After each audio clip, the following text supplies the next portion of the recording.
Good evening, ladies and gentlemen. I'd like to call to order the Columbia Heights Public Schools Independent School District 13 regular school board meeting of Tuesday, May 14th, 2013. Can we all please stand for the Pledge of Allegiance? Pledge allegiance to the flag of the United States of America and to the republic for which it stands, one nation, under God, indivisible, with liberty and justice for all.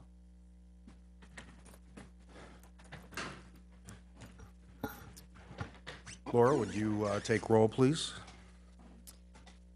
Ms. Meyer? Here. Mr. Landwehr? Here. Mr. Larkin? Here. Mr. Bardell? Here. Ms. Lee? Here. Ms. Palmer? Here. Thank you.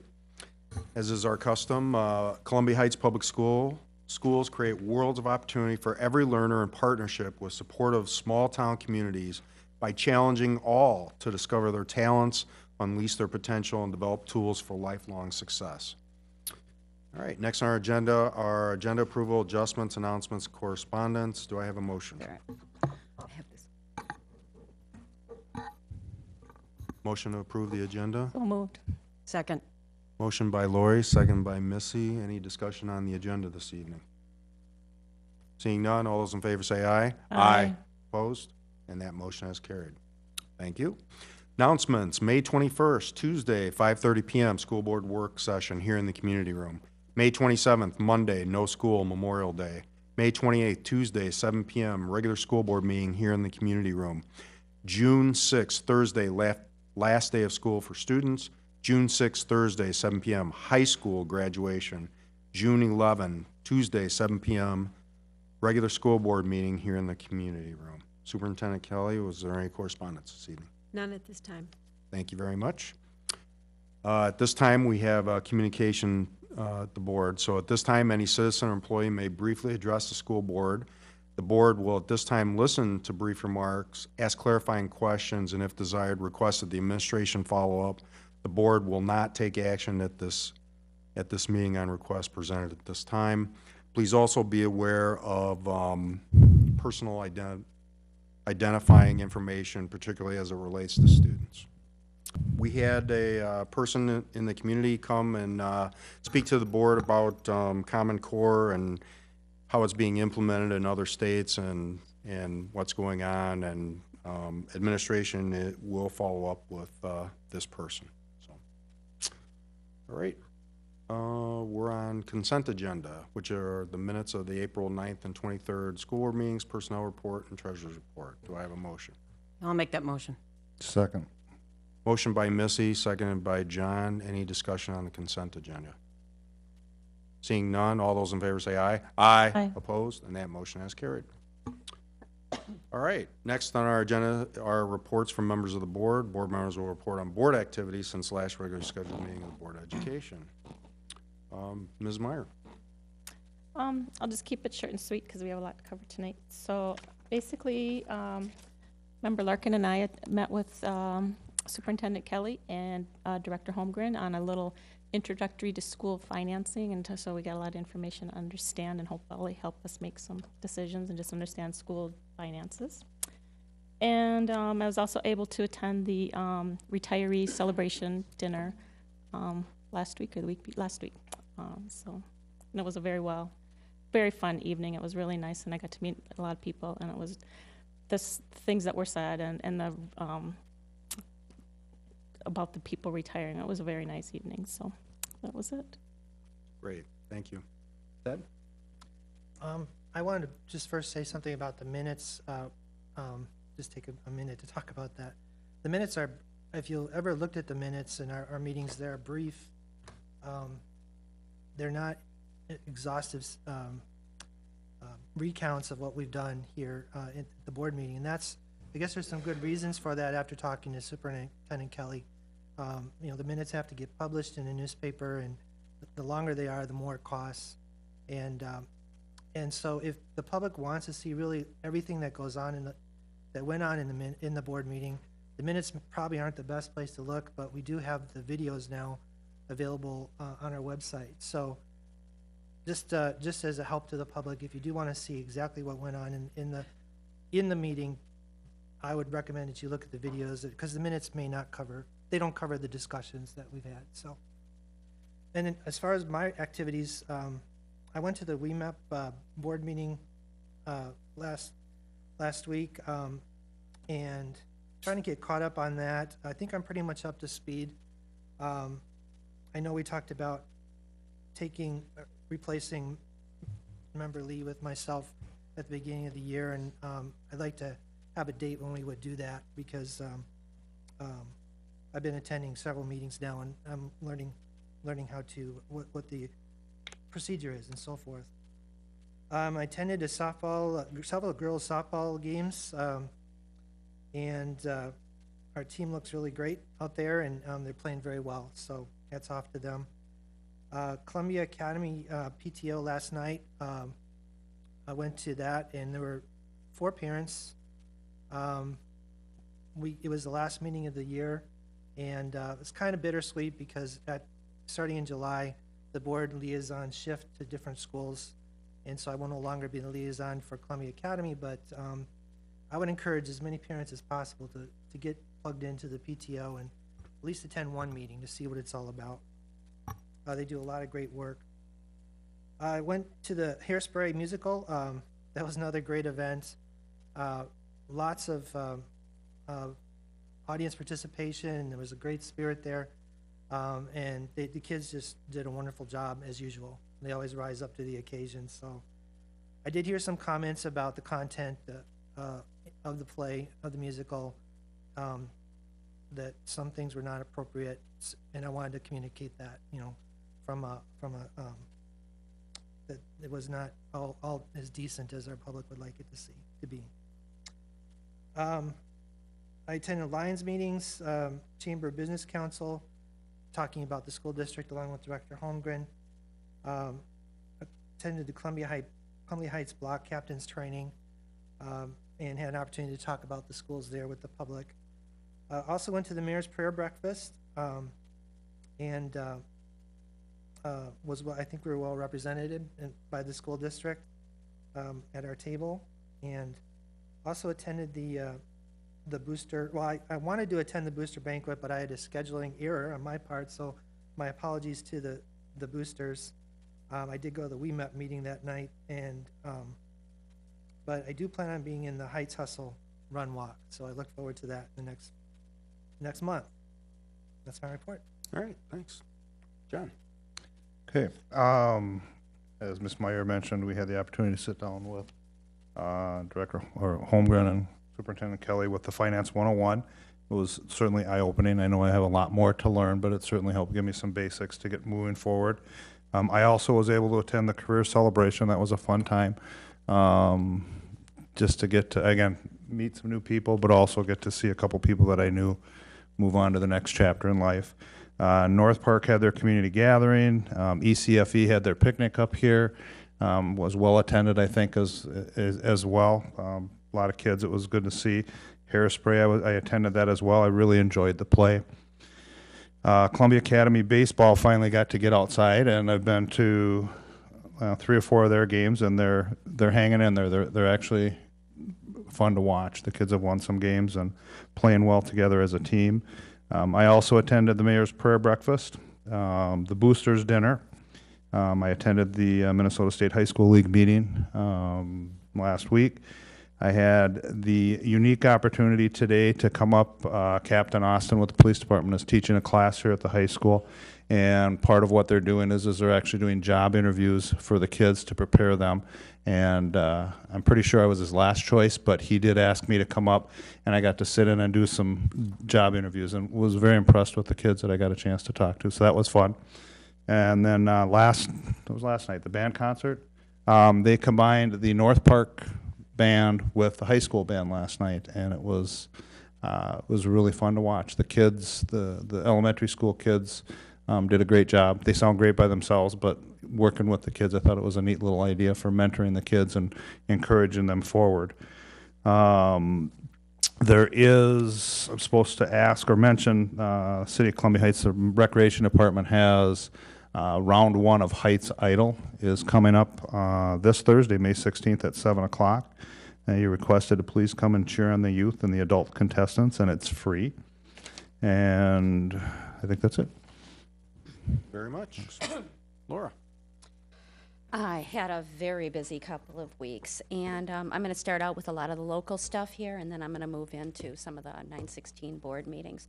I did attend the mayor's prayer breakfast, and there were quite a few people there. It was there wasn't an empty seat in the house, and we had a wonderful speaker whose name has escaped me because I did not write it down, and I do apologize for that. He was really awesome, and I also attended the career celebration, which was, again, that was a fun evening. It was, and I missed the booster one. I had a scheduling issue.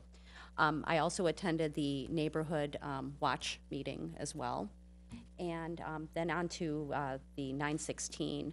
I attended an orientation for 916 where they gave us the background and the information on how it all developed and what it has evolved into.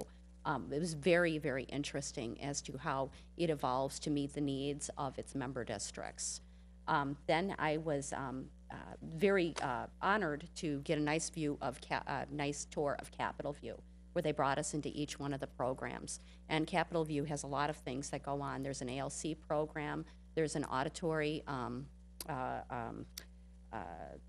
deaf, hard of hearing, blind, visually impaired program. There's a technology library, which allows districts and parents in the district to be able to test out and try out different types of adaptive equipment, as well as various software programs, learning sign language, things like that. And they can actually check out these items before they invest thousands and thousands of dollars in a special bike or something like that, making sure it's the right item. And it's a really incredibly cool little room to go into to see all of this equipment that's available. There's also Wells South, and I actually have a little video that I'd like to share with everybody. Can we call that up? Now, Wells South is a program that is for the students that have high cognitive disabilities. These are students that are a little older, and this is the program that will help them to transfer into an adult program. These particular students are always going to need some type of support system, but this kind of shows you some of the things that they are able to accomplish.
Yeah, this is the first video. I guess apparently there's more, and I'm hoping to bring some more. That was put together by the staff over there. Thank you. Thank you. Missy?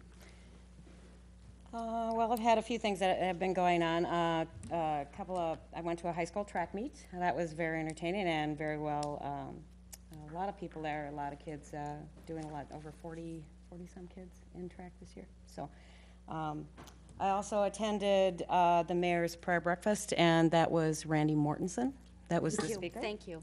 And he did a very nice job, and I had a really nice conversation with him after. I also had a really nice time sitting on 694 when I was supposed to be at my We Met meeting. And Ted saw that I was not there, and 694 was a I wish I parking could lot have for... jumped in for you. Huh? I wish I could have jumped in. For you. Yeah. So I was not able to attend that, but I was thankfully able to attend the booster meeting, which was very well attended by community, and nice to see all those people. And you know, they work so hard for us and for this community. So when you think of the boosters, if you get an opportunity, join one of their meetings or come to some of their events, because they really true are people with heart that have a true feeling of community, and they love these kids in this district.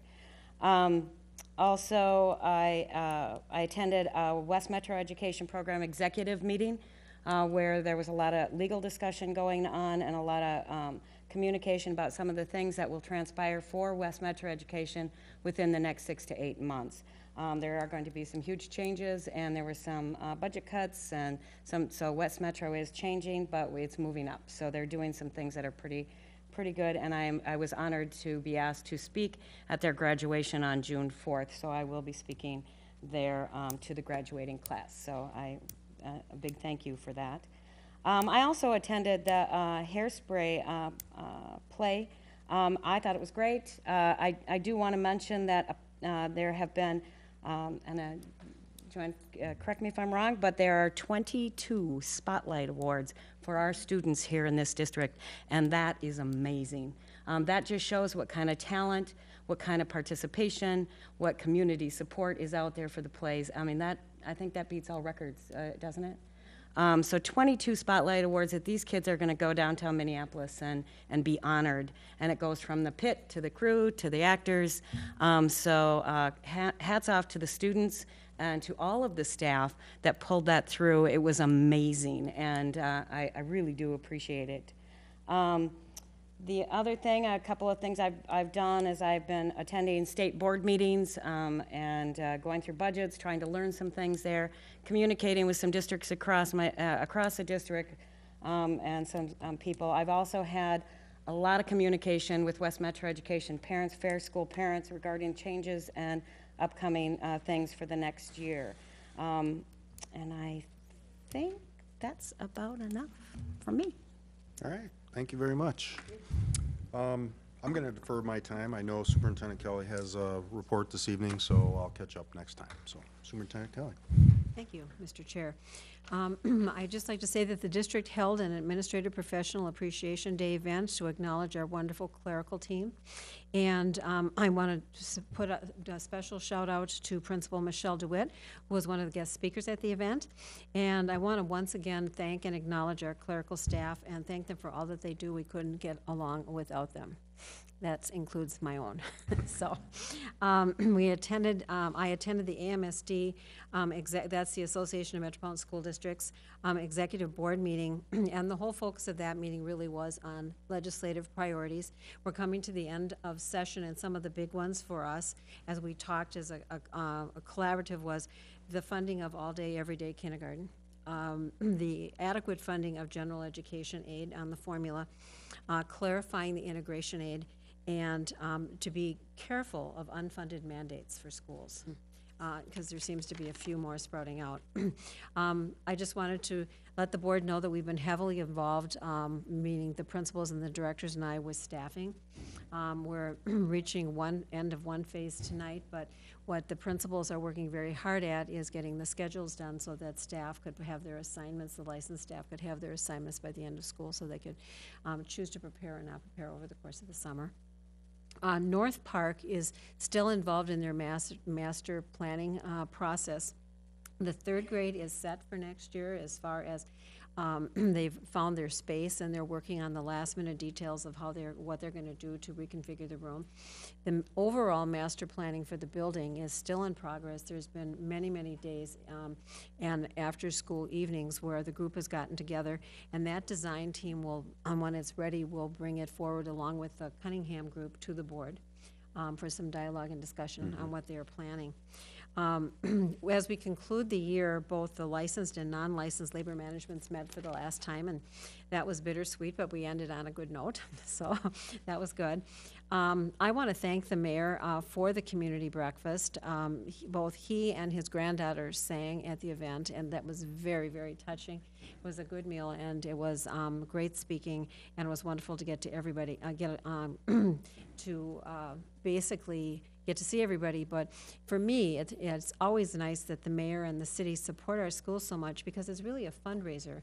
And the money that goes to that, in our particular instance, supplies additional instruments for our students in the schools out of that fund. So thank you to the city. We completed our site visit with VH1 Save the Music Foundation this morning. They were out yesterday, and then I had a morning meeting with the auditor. She was very pleased at what she saw with the band program and how we're providing the space. And once again, thanks the board for their commitment to the FTE. She also reiterated for me that she was going from here to Chicago to discuss with the Chicago Public Schools how they would be returning their instruments, because they're not complying. So I was really glad that we were on that side. I'm sorry for all you Illinois people here, but I'm better them than us, I say. I want to reiterate how much I thoroughly enjoyed the high school rendition of Hairspray. And as Missy said, there were 22 awards, but I believe this was our first time we've had an honorable mention for overall production. And so that really is kudos to the cast, the director, and all involved. So they're wonderful students, and they went to the max. It'll be fun to see how they come in.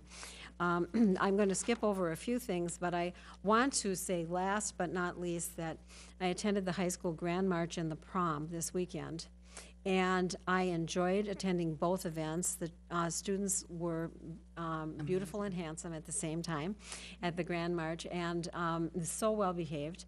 And the prom was at the Wabasha Caves, and Principal Karatoff and legions of her staff were there to supervise, because there's a few places students can go in there, and from the candy tables to the picture photo booth to the dancing to the cave tours. It just did my heart.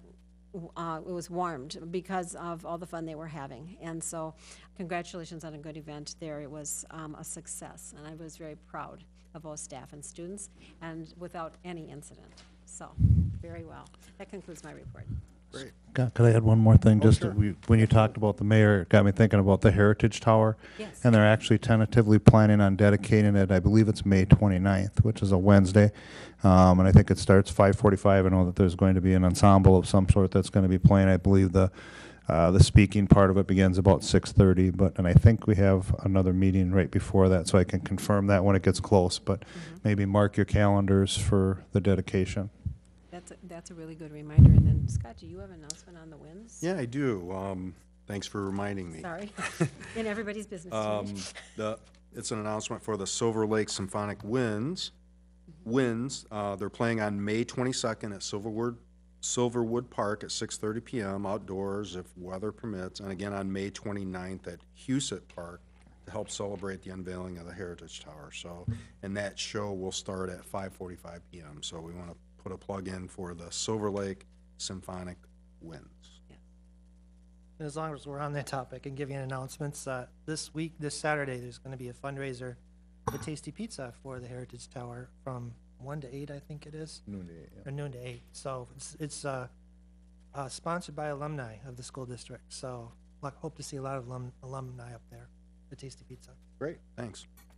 All right, on to our next agenda item, the Avid update.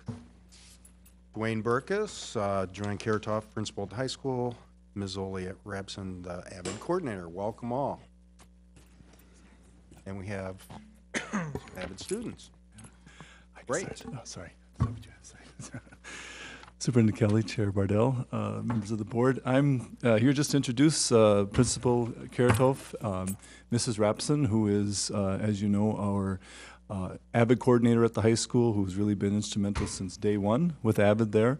And she's brought along a couple of her students that I'll let her introduce in just a moment from the Avid program. But just very briefly from where we're sitting at the district level, as you know, we talk a lot about college and career readiness. And we believe that Avid has had a great influence not only on the students that are part of the cohort classes in Avid, but on our entire high school and what they're talking about in terms of teaching strategies and just that vision that our kids can make it on to that next level after high school, and we should be preparing all of them for that. We continue to look at Avid as a key piece of what we do in our district and are looking at ways that we can deepen and expand that influence throughout the district. But I would like to turn it over to Principal Karatoff to introduce her team. Good evening, Chair Bardell, board members of the board, Superintendent Kelly. Well, Director Burkus kind of said it all. That's okay. AVID, as you know, stands for Achievement via Individual Determination. And I have two students here along with their advisor, Ms. Rapson, to talk about their individual determination and where they plan to go. Ms. Rapson's also going to talk a little bit just about our program and how it has expanded and how we are now looking at being a school of distinction in the AVID world. So that's very exciting for us. It's the next level before being a demonstration school. So Ms. Rapson is the coordinator of Avid at the high school, and she has worked very hard, not only at making that program strong school-wide, helping me, but also working with these kids. They're just great. So I'm going to turn it over to them. You want to hear them. Okay, first I'll do a brief overview of Avid. First, as Ms. Kirtoff said, it stands for Advancement via Individual Determination. It is both a college preparatory system and a direct support structure helping students like Carla and Jama, but it's also a school-wide approach saying that when we raise the rigor for a few students, that lifts everyone in the whole school up. And it's a pretty phenomenal professional development program. As a teacher, when I go, I just love. Avid started in Columbia Heights in 2008, although it's been around since the 70s. This is my opinion. This is why Avid works. First, we force students to take rigorous classes. You'll hear about all of their APs, but they're given the support to succeed. Second, teachers teach the hidden curriculum, binders and notebooks and how to study and how to address an envelope and all those things that sometimes a content teacher doesn't have time to go over. And finally, and you'll hear this from them, students create a family among them with positive peer identification. They know everyone in their Avid family is headed to college, and they push each other along the way.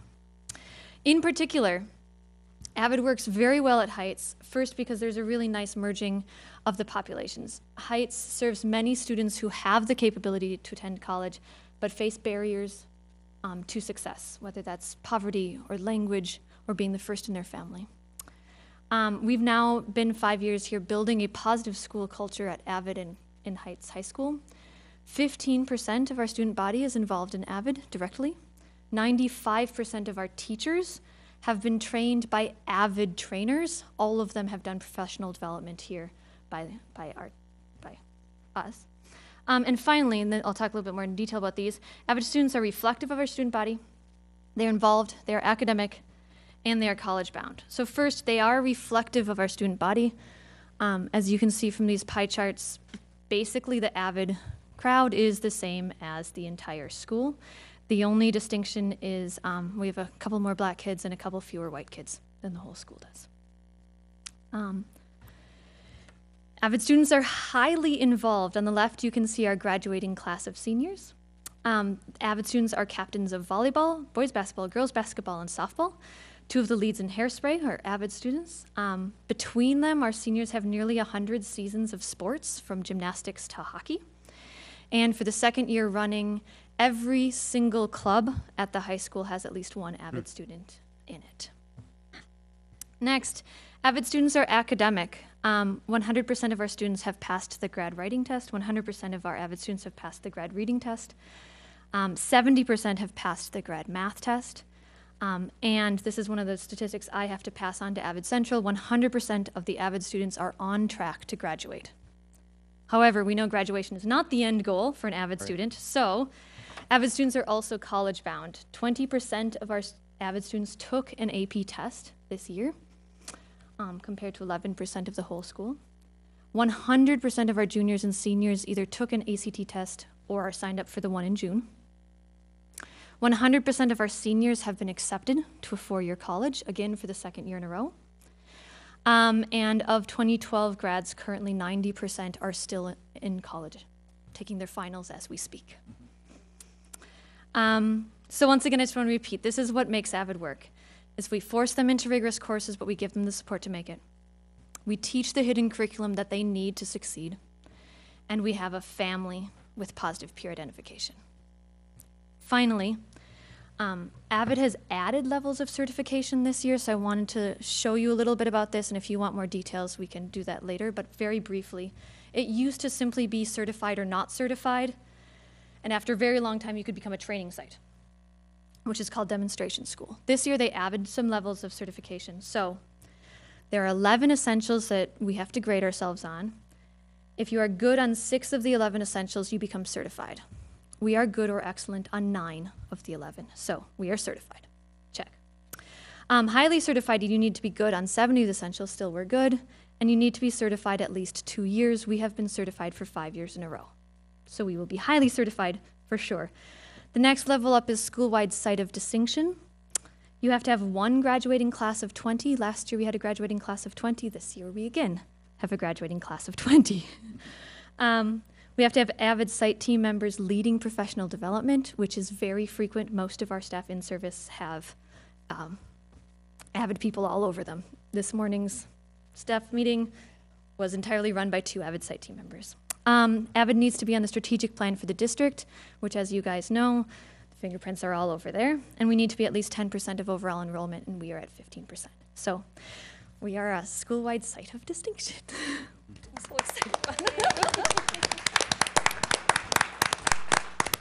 Our next level up will be something that we'll need to talk about as a school about, because the next level up takes a lot of work. We do have the 2 graduating class of 20, and I have been to the training about demonstration school, but nobody else has. So there's some big projects to go up to the next level, but I'm very proud of this. Next, I'm going to turn over to 2 of our graduating seniors. Carla Onofre, to present about her and her career at Heights. This is who I am. Hi, my name is Carla Onofre. I am currently a senior at Columbia Heights High School. I'm from Los Angeles, California. I moved here when I was 4 years old. My family decided to move to Minnesota because of my siblings and my future. We didn't live in the greatest neighborhood over there in Los Angeles, and my parents thought that Minnesota would be a great environment for us to grow and learn, and yeah. My family. The 2 twins on the left are Millie and Michelle. They're both born premature, but now they're healthy and in 1st grade in North Park Elementary. High school. These are my 4 best friends. They helped me through a lot. Positive impact in my life.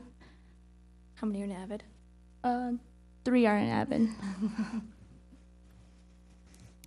Academics. My favorite subject is math. If I have to choose one class of all my math classes, it would be Algebra 2. My highest math class was AP Calculus. Extracurricular activities. I've been involved in Link Crew, French Club, I don't think it's offered no more, Key Club, College Possible, National Honor Society, robotics. That's it. Obstacles, and I've been through many obstacles through high school. In freshman year, I had to deal with my father immigration case. That affected me a lot, but I still kept my GPA up. Another obstacle I had was balancing my time with homework, extracurricular activities, and babysitting my little sisters. I also had an obstacle of AP courses. I took many when I was in high school. I'm still taking it in my sophomore, junior, and senior year, and they were really difficult, challenging. Shoutouts. I'm really thankful for my family, friends, Miss Rapson, my coach, Tenzin Rapson, she's right there on the screen. For College Possible. College Possible. And my mentors from College Possible too. My inspirations are my brother, Joshua Onofre. He is a Columbia Heights graduate in 2006. My other inspirations, my sister Ashley Onofre, Columbia Heights graduate 2010. She also is a Wallen Scholar, and she's attending St. Catherine University right now with graduating next year with a nursing degree. That's me. I just received the Wallen Medtronic Scholarship last week. My plans for the upcoming 5 years, I'm planning to partake of the dual degree program that's offered through St. Catherine University, and I'll earn a physics degree from St. Catherine University and continue my education in University of Minnesota and earn a biomedical engineering degree.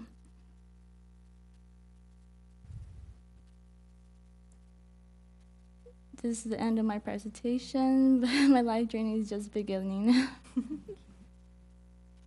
Very nice. Thank you. And the next student we will hear from is Jama Bulhan. I forgot to introduce them this way, but both of them have been in Avid for all 4 years of high school. Hi. My name is Jama Bulhan, and I'm a senior at Columbia High School. Life before high school. I was born in New York, and I moved to Minnesota a couple months after I was born. I attended Highland Elementary, and I'm the oldest of 3. I have an older brother, and I have a younger brother and a younger sister. And I've always loved playing sports from a young age. Academics. One of the most memorable classes I took at Heights was Com Arts, because it helped me learn how to talk in front of large crowds and get out of my comfort zone. It also taught me how to express myself in different ways. Another would be AP courses, because it helped me learn how to study better and make a timetable for myself. Also gave me a taste of how college would be like. And of course, Avid. It was a very helpful class because it taught me how to organize myself and how to take effective notes, and also how to make good study groups. Athletics and activities. I was involved in many sports and activities, and they taught me many different things. Like, there will always be struggles, and you just have to push through no matter what. And that it's always good to give back to the community, because it's good to see a smile on someone's face and hear the reason why. Obstacles. Losing my grandfather, who was one of my biggest motivations in my life, was hard for me at the time. This impacted me emotionally as well as academically, because this veered me on my goals for a little bit. But I also learned how to be strong and realize that not to take anything for granted or anyone. Another obstacle that I faced in my academic journey was taking AP courses, such as AP Bio, AP Calc, and AP US. These classes challenged me and taught me how to work hard. I also think these classes gave me a glimpse of how college would be like. Shoutouts. I would like to give a shout out to all my Avid teachers and the people that supported the Avid program. Shout out to my parents for always pushing me and supporting me. And shout out to my College Possible coach for always helping me whenever I needed it and supporting me. And finally, shout out to the high school for making my 4 years one to remember. My plans. Well, next year I will be attending Hamline University, who gave me a $13,000 scholarship, and plan on majoring in pre-engineering and becoming a mechanical engineer. I plan on doing a 3-2 program at the University of Minnesota and get 2 degrees, one from Hamline and one in physics and one from the U in engineering. And that's what I'm planning to do for the next 5 years. Yeah. Thank you.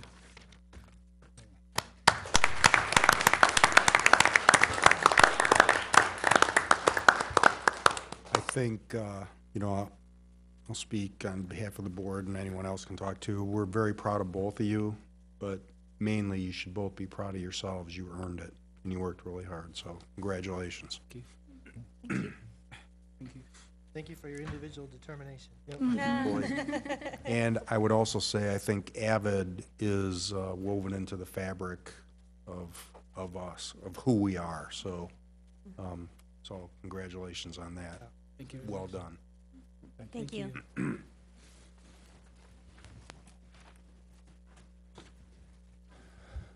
Wow, that was inspiring. All right, next on our agenda this evening, early childhood special education vision cards. Tonight we have Kristen Stunkel, Director of Community Ed, and Nicole Halby, Director of Student Services. Welcome. Thank you, Chair Bardell, members of the board, Superintendent Kelly. It's hard to follow such an inspirational I don't envy you group, guys. but we hope to razzle dazzle and inspire you with the wonderful programming we have in our early childhood right here in the Family Center. Kristen Stunkel, very fortunate that she has really been a leader in early childhood family ed with my full encouragement and support to do a lot of collaboration. Really, if you come into the Family Center, it's seamless. The programs between family education students and special education students, we do inclusion programs in which they're learning together, the teachers are teaming together, and the parents, the feedback that we've gotten from the parents in the community has been so positive. Other districts surrounding us have started to do that kind of collaboration program as well. So we're really fortunate that we have such solid, strong programming for the youngest members of our community. And I'd like to mention that it really was teacher-directed, the collaborations and the inclusion. And we love to be administrators that are able to support our teachers' visions and the collaborations that they have. And I know that when they've attended trainings at MDE has turned to the Columbia Heights staff and said, why don't you talk about how this works, because we know how strong you are in that, so that's great. We'll turn now to our enrollment, and that you can see how our pre-K enrollment has risen significantly. The slight dip that you see in ECFE is because we increased our 3-year-old pre-K programming. So students that were in our 3-year-old ECFE program moved over to our pre-K program, and that's continued to develop with every year. Whoops.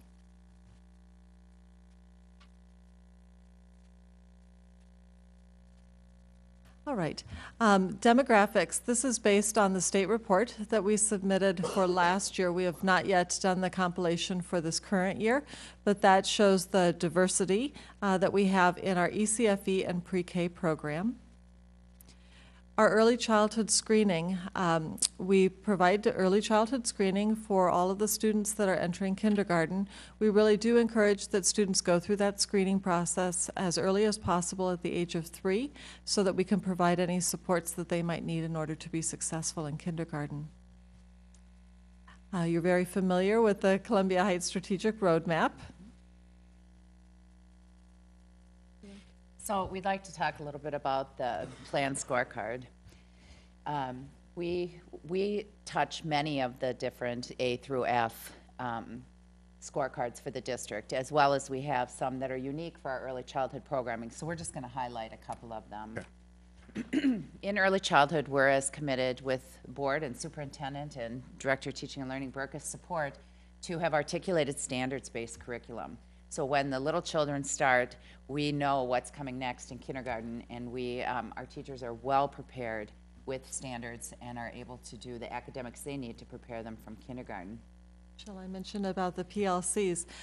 In our ECFE pre-K program, every month at their staff meetings, half of the time is devoted to professional learning communities.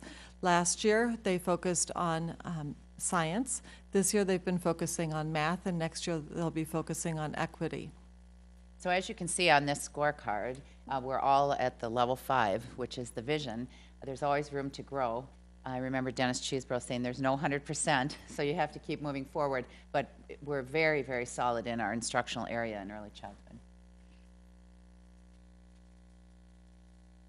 Supports, again, as we said, there's many interventions, both academic and behavioral, and supports for the kids in the classroom. And the parent engagement piece is something we're very, very proud of. And we'll, when it says on A13 that we will begin this in 2013, 2014, that involves surveying the parents for identifying more than one point of contact. And then at the bottom, it's about participation in early childhood programs, specifically around screening. And so that's an area where we are trying to increase the awareness of the importance of going through early childhood screening at the age of 3. I won't list these out. You're very familiar with our early childhood programs. And we do have a wide variety, so we've got something for all families, birth to 5 years of age.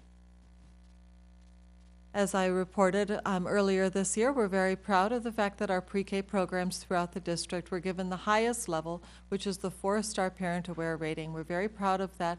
That reflects a lot of hard work on the part of Karen Kramer, our early childhood coordinator, all of our teachers and assistants. So our SMART goals.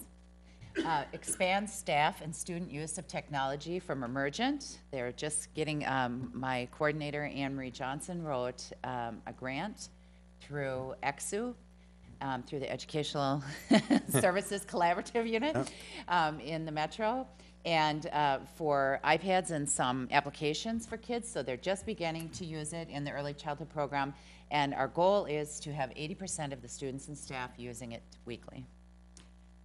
And our SMART goal for our pre-K program is to increase parent involvement. With ECFE, you know that parents come with the children, so that parent involvement is woven into that program.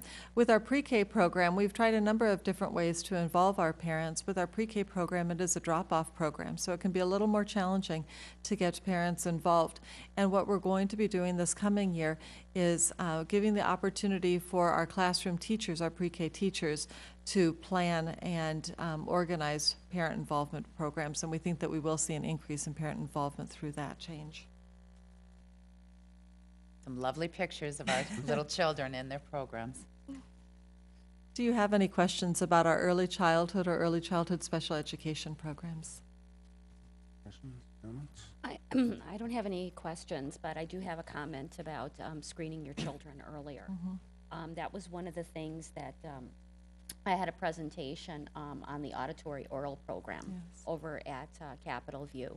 And one of the successes that they're having right now is being able to identify the children that have auditory problems at an earlier age, because there's not a cognitive problem, but if they can get in and get them adapted and get the parents aware of some of these other things, these students are not behind. And they can have more of an integrated life at an earlier age instead of a lot of special education. So getting in and getting your children screened to be able to identify these problems that are much more easily remedied at an earlier age. Yes. Things like the cochlear implants and things are easier to do at a younger age.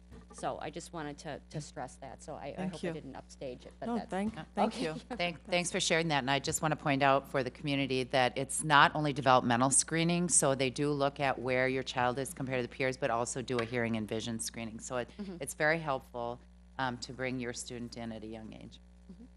Yes, thank you. Anything else? Another good program. Thank you very much. Thank you very much. Thank you. So you got an A on your first test? Yeah. Good. We're going to have to add some more questions on there. There's gonna be a loop there. Good Thank you job. so much. Yeah, thank you. Okay, next on our agenda, we're going to get some information about a new phone system lease with Brian Hennekins, Director of Technology and Security Services, and Bill Holmgren, Director of Finance and Operations. Chair can't talk to tonight.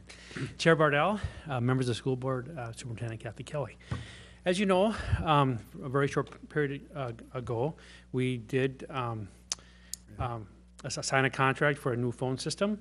Now, that vendor at the time did give us an option to lease the equipment through them, but I have found a different company that will give us some savings when we look at the lease costs of doing that. I'd like to work with Lease Finance Group from Eden Prairie. The biggest difference is gonna be the yearly payment from the phone vendor would have been about 55,000 and a half. Whereas with Lease Finance Group, we're down to little under $48,000, which will save us about $7,700 on a yearly basis. And over that 5-year period of that lease, will save us over $38,000. 2 weeks from now, when I come to you, the board, I'll bring a resolution to award the lease to Lease Finance Group. Is there any questions? Is this like a subcontract of what we approved, or? No, this is a totally separate contract, and it'll just be for the leasing portion. I mean, to get the money to pay for the phones. Okay, so this is in addition to what we approved before? No, but what we approved before was the actual phones, buying the phones and the system. Okay. Okay, we're gonna use this lease to break that cost over a period of 5 years. So we don't have to pay the full $218,000 right now. Okay. We're gonna spread that cost over 5 years to help our capital dollars kind of squeak by as we go along. So we're still leasing the phones like we planned, but this is just a different. We're gonna lease the phones with a different company. The actual cash will come from a different company than the vendor. We'll be paying the vendor off. It's a financing method. Yes. Yeah. Okay, thank you. Yes. All right. Any other comments, questions? Saving money is always good. Thank you. Thank you. Thank you. All right, next on our agenda, Columbia Academy of Technology pilot. Brian Hennekins is still up there, and looks like Dwayne, Bill, and Principal Mary Bussman from Columbia Academy.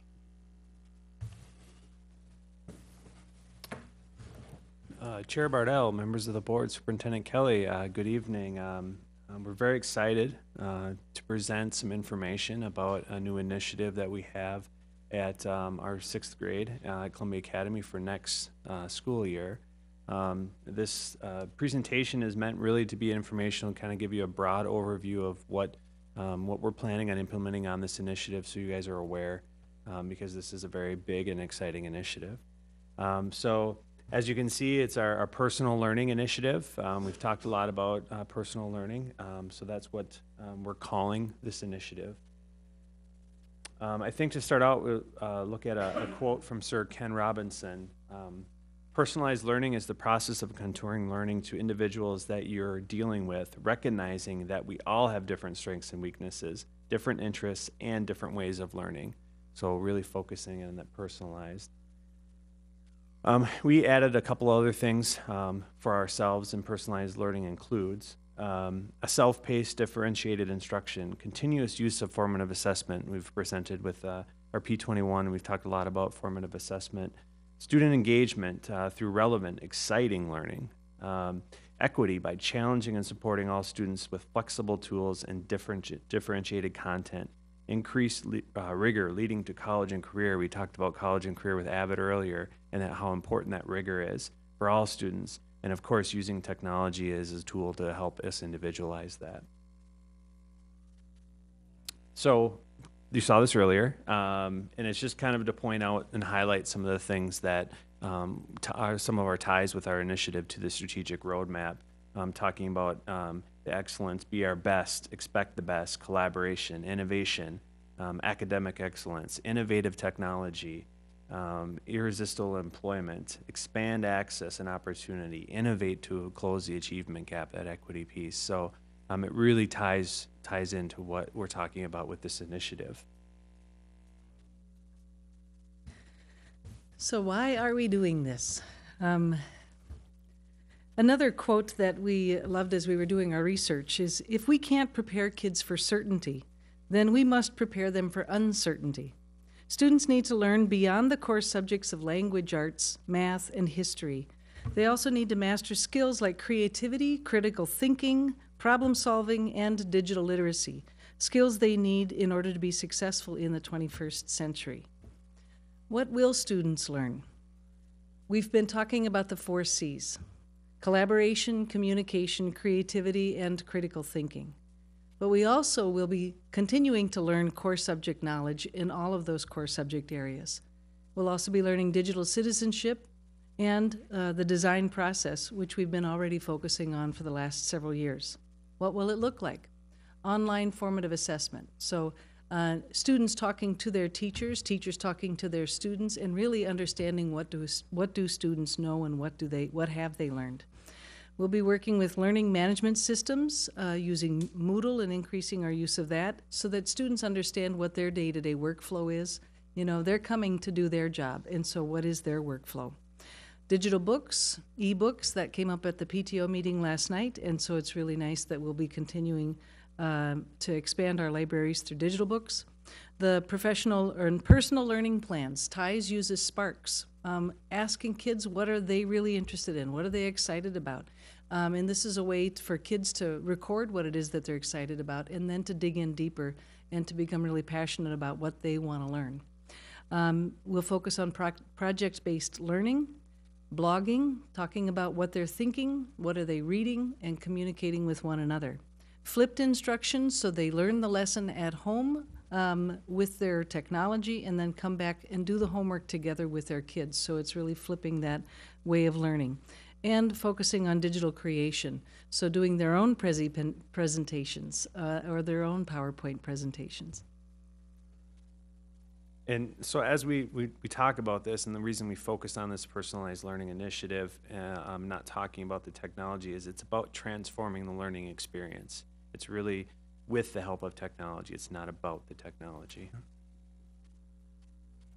So with this, I won't go through every line, but we do have to think a lot about how we're going to roll this out, how are we going to prepare students, but also how are we going to prepare teachers. And so that will start very shortly in June. We will be going through our first steps in making sure that our teachers understand what personalized learning is, what are the kinds of strategies then that we will be emphasizing. We will also be sending home with them iPads that they can then become familiar with and feel very comfortable using those when they come back in the fall. When students come back in August, though, we will be continuing to work with our teachers, but then also with our students, so that it's going to be a gradual and very deliberate process of releasing those iPads to our sixth graders. You'll see something there called the iPassport program. One thing that is been very helpful for us is talking, Director Hennekens and our technology integration specialists traveled to Ramsey Junior High in Minneapolis and had a really interesting tour about their own one-to-one initiative and how they rolled that out. The iPassport is the name of that system. Basically, it's making sure our kids understand the responsibility, the kind of care, and the kinds of opportunities that are going to be presented through that device. And so it'll be a very deliberate process, most likely not really sending anything home till sometime in November. So months will go by as we work on that digital citizenship, as we work on making sure that teachers and students are ready for that. You'll see that, again, Director Hennekens has worked a lot on having a way to collect those at key times over any holiday breaks to make sure that we can also keep them secure, but also to update them. Our professional learning will continue throughout. This will be, in addition to the transformation of learning for our students, it's the transformation of how our teachers teach. And so it's a big step for teachers and students. And so we will support them all along the way. We won't underestimate the magnitude of that kind of step. But also we will help them be excited, because I think with that nervousness there will be, again, that great potential. Whoops. And then, of course, as always, Superintendent Kelly wants to make sure we don't forget this piece, that we need to make sure that this works, that we evaluate it, and that obviously you take some chances when you do this. This is new to the world of education. And so we'll have multiple ways of evaluating it, everything from, as you can see, the tests that you know about, to engagement that we think is going to be one of the key factors with this. We want our kids to be excited to come to school. We will be trying to find a way, we'll be working with Wilder most likely on this. How do we measure the 4 Cs? Hopefully the University of Minnesota will continue to take interest in us. They've been working at the middle school in a very intensive way with Angel Brown and her project-based learning, we think they'll be very interested in this as well. We'll look at behavior. Hopefully we'll see improvement. And then, of course, we'll be talking to students, parents, and staff about that as well. Okay, so obviously it's very difficult for us to do this all on our own. We've pulled from resources and like our P21, we've talked about the P21 framework. ISTE and COSIN are organizations, national organizations that some of us are members of, which are organizations that are there to help us, and they help create standards around using technology and 21st century learning in the 4 Cs. Of course, we've talked about, as in our implementation listed, talked about iPads. So Apple will obviously be a partner in that. And then Dwayne mentioned that we've already been out to other districts, and we're going to continue to go out to other districts that have already started an implementation such as this, so we can learn from them, learn what not to do and what to do. And again, we think we're starting off on the right foot, focusing in on the initiative, the personalized learning, and not focusing in on one-to-one iPad initiative. So that's going to be our focus. Of course, there's always a budget, and we do feel very confident that with the level of implementation that we're talking about and the programming that we're talking about, from the actual apps and iPads, the hardware, the technology piece, we feel very confident that that's budgeted into my existing technology budget for the district. And of course, there's the staff development component, and the teaching and learning area with Title I and Title II. So we feel very confident that we have a handle on that, and then we can move this initiative forward. So I think the big thing is we've been talking about is teachers are no longer the keepers of content, but the creators of context. So that was something we just went to a workshop over in Hopkins on an initiative that they're doing out there, and they brought in several districts, and this was something that I think all of us pulled out as something that we need to keep focusing on. So just to end with a picture, a couple engaged students. It's a great picture. It's from North Park. So what we're hoping to do is bring that excitement, that happiness for the technology and for the programming to Columbia Academy next year at 6th grade. Any questions? Any questions? Well, I just want to say I'm really excited about this. I mean, everything that I learned in California, everything I've been researching, you're nailing it. The flipped classroom really excited me because that's new, and one of the seminars that I went to actually asked, are you using flipped classroom or back channeling and stuff? So congratulations on this. I look forward to it. I really do. I think it's their world, it's their world. Yeah, I just want to echo that. This is what TIES has been presenting. TIES is our technology cooperative, and they have a conference every year. I've been privileged enough to be able to go to it as the board representative, but for the last 2 years, they've been talking about this. So this is definitely been out there, and it's shown to get great results. A lot of school districts are using it, using these methods, and it just makes a world of sense. So technology is here to stay, and why not use it to the best advantage for our students to help them? And then I saw, I don't know if anybody saw a news report on Care 11 about the use of iPads. There's been a study in Minnetonka about using iPads and its effect on education, and it has a huge effect on the quality of education. Scores have just increased very significantly. So that's another reason to be excited about this. Right. Thank you. You want to comment? One thing that I would like to ask, as we're looking at the iPads and you're talking about budgeting and stuff, a lot of these apps are free. A lot of the stuff that you can download, Moto and, QuickTime and all of them, they're free, and the upgrades are free. So, I think we're looking towards the right thing. Yep. Definitely. And certainly the digital books are a good cost-saving measure as well. If we can, they're still rolling out, but to be able to update books electronically saves a lot of money versus print. Yeah. Very exciting. Thank you very much. Thank you. All right. Next on our agenda, National School Board Conference information. Board members who attended the NSBA conference will present this evening, and I believe Ted is up first. I'm going to move over here because I have a slide.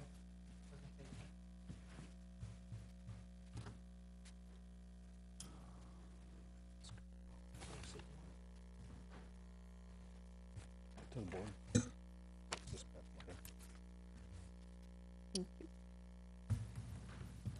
Just click the down arrow and up arrow. Okay. Page by page. I want to focus on the Common Core standards because this is a new.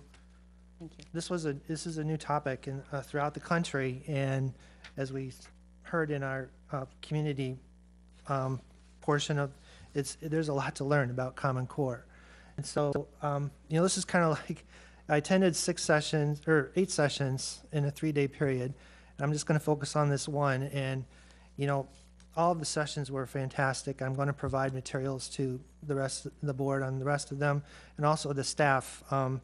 This conference is kind of expensive. It costs $10,000 for us to go with costs and everything. So, but hopefully the material will be used well and will benefit our district. So, the Common Core standards actually were developed through the National Governors Association, and school administrators throughout the country. And so it's not a federal program. It was developed from the states, up through the states. And the goal is to align the standards throughout the country with college and work expectations. So we've been talking about being college and career ready. This is a nationwide movement to help bring our curriculum up to that level so that when we do produce graduates, they're ready to go. It's not meant to replace the state standards. The state standards can be modified to meet the Common Core standards. So even though there's going to be some work, a lot of work in implementing the Common Core, not everyone has to start from ground zero. And the goal is to take the state standards and fit them into the Common Core. 46 states and the District of Columbia have adopted the Common Core standards. I understand Minnesota has adopted the English language arts standard, but not the math standard yet. And if you feel free to correct me, Superintendent Kelly. And we're looking at the science standard to adopt that. So again, it was state-led. And then the science standards, this is a list or a map of the states that are looking at adopting the next generation science standards, and Minnesota is one of them.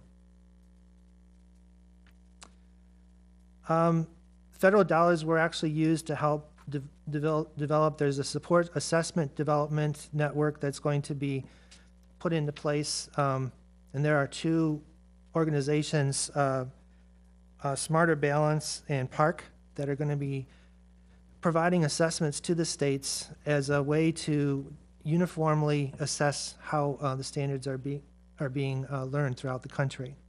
And that's where federal dollars are being put into that.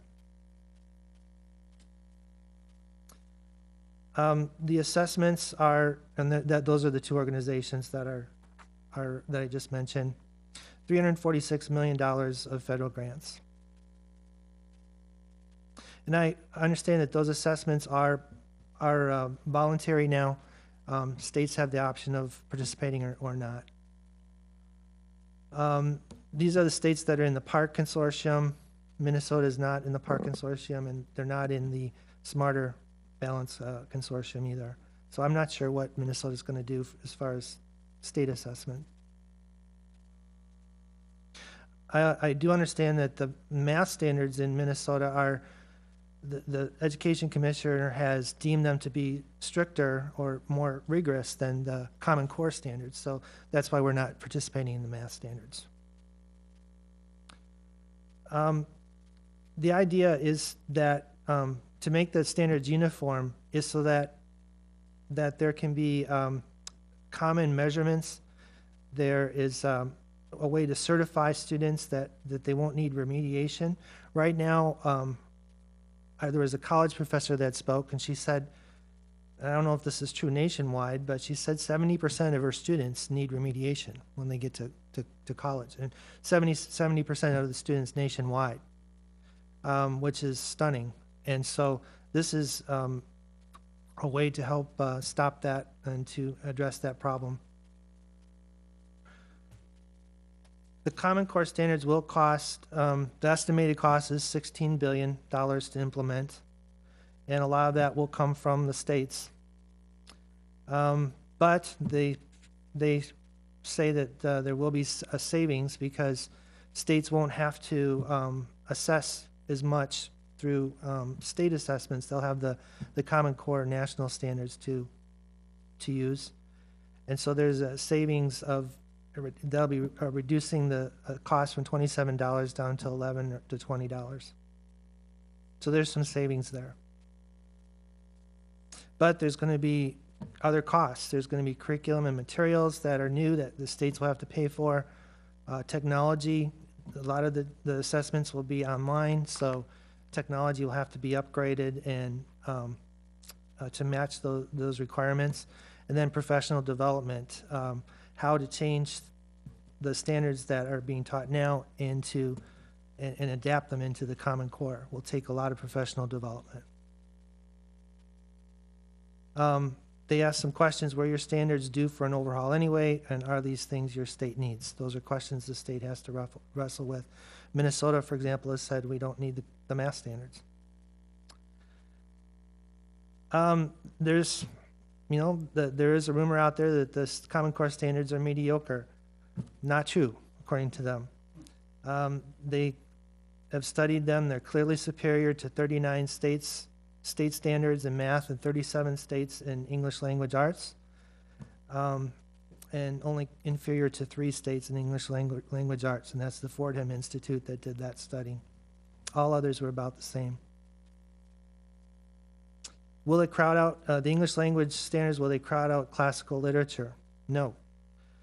Right now, there's a balance of time spent on literary reading and on reading for information. In the elementary, the middle school, you can see there's a little more reading time on information text, and in the high school, there's an even more emphasis on reading for information.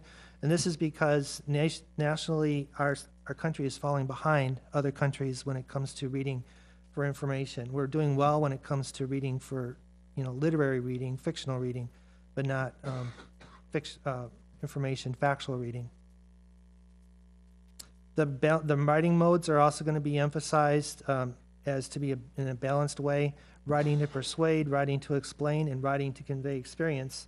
You can see that the writing to persuade and writing to explain become more emphasized in high school and less emphasized writing to convey experience.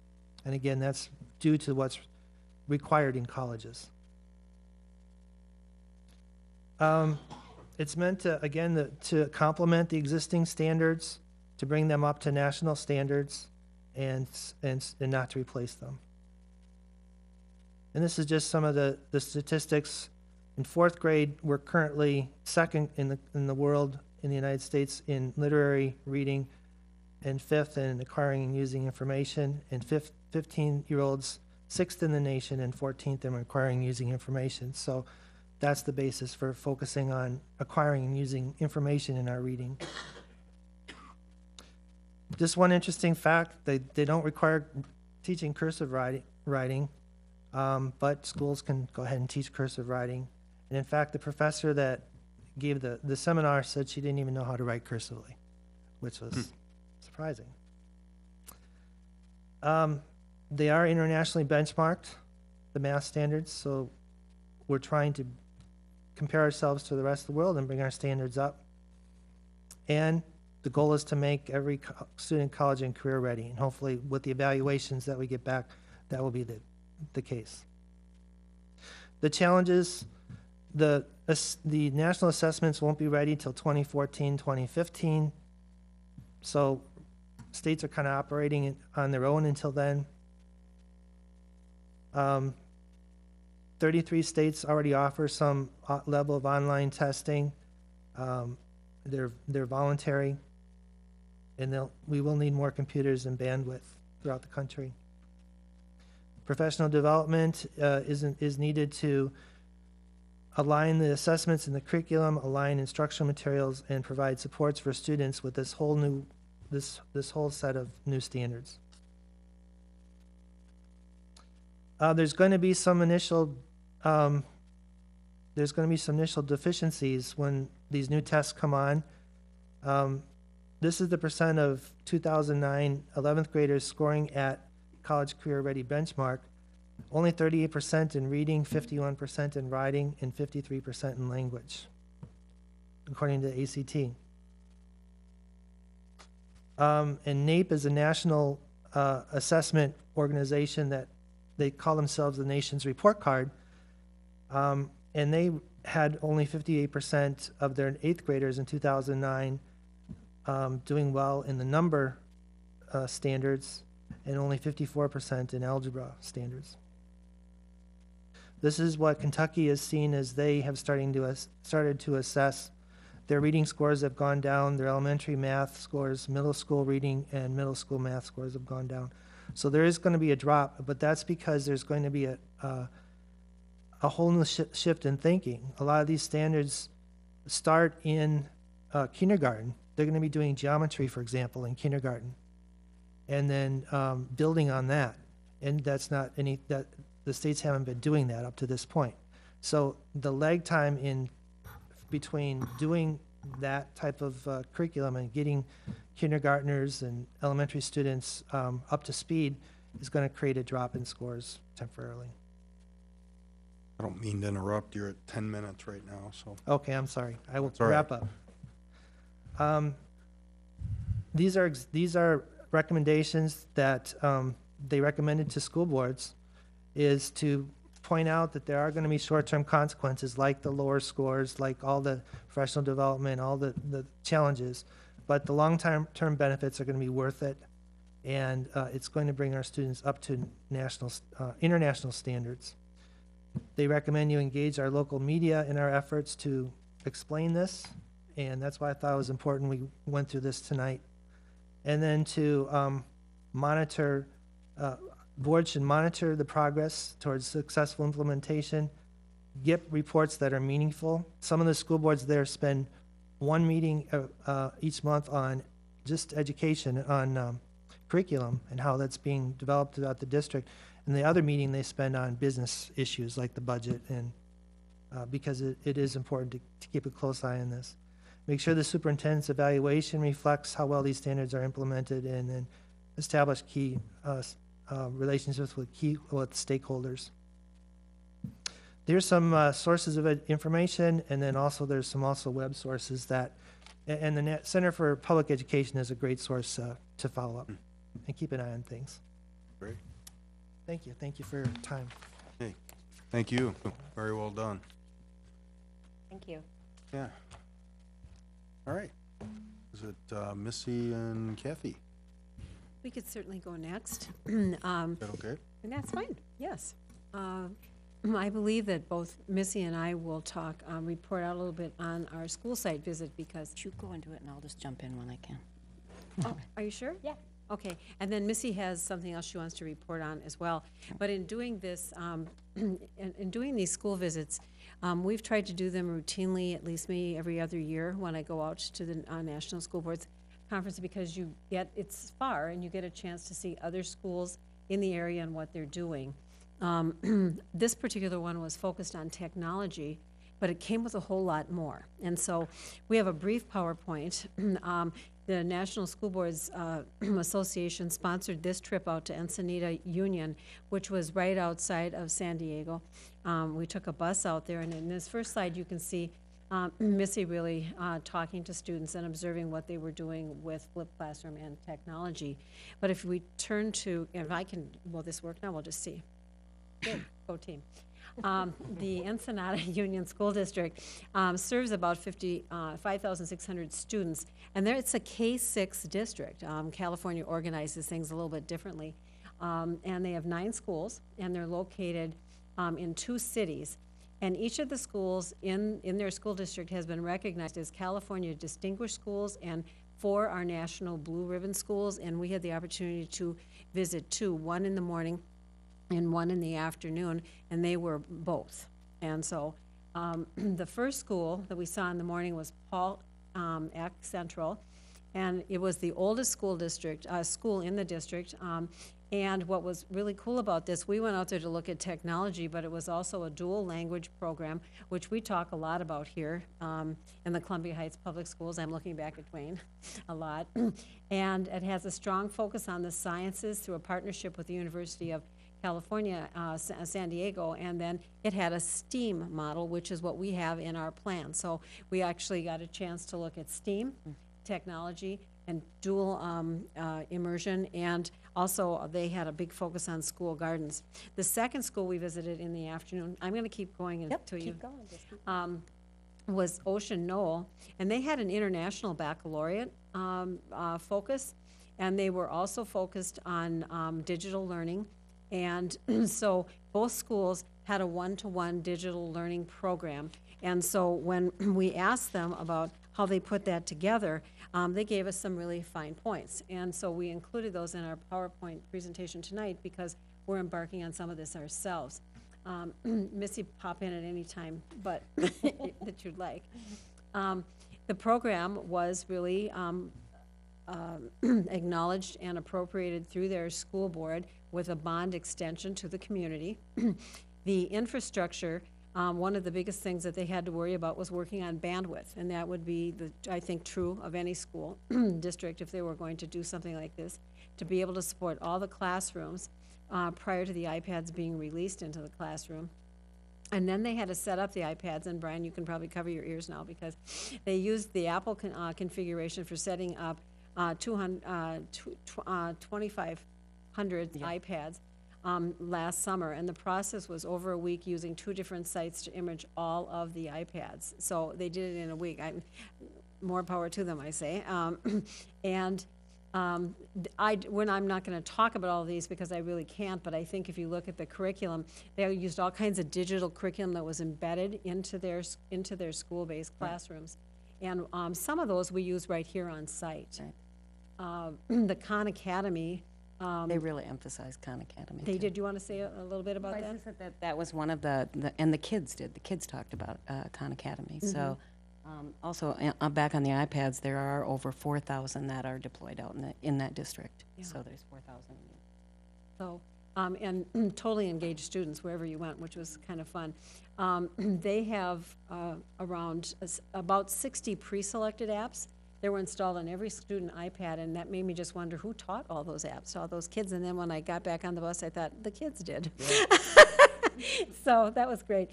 They had everything from creating movies, for animation, they had digital art, they had music, they had presentations, publications, and then they were going through a curriculum process to develop a core digital programs in math and language arts. And those were going to be aligned with the Common Core. So we saw that coming. As far as professional development, they used several different models for professional development. They did full-day trainings the first Friday of the new school year.